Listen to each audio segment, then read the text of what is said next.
எல்லாருக்கும் ஒரு கேள்வி இருக்கு இல்லையா, யூனிவர்ஸை பற்றி. யூனிவர்ஸ் கூட எப்படி கனெக்ஷன் உருவாக்குறது?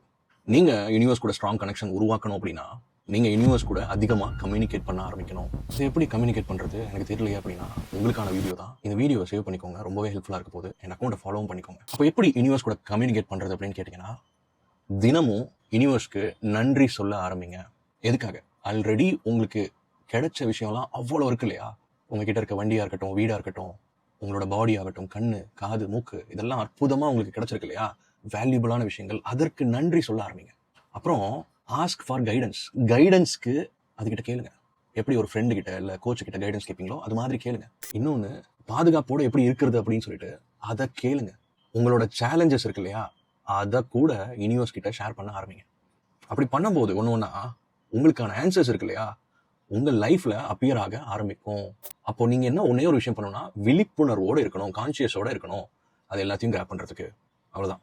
அதுக்கப்புறம் மெதுவாக உங்கள் மேலேயும் யூனிவர்ஸ் மேலேயும் ட்ரஸ்ட் பண்ண ஆரம்பிங்க.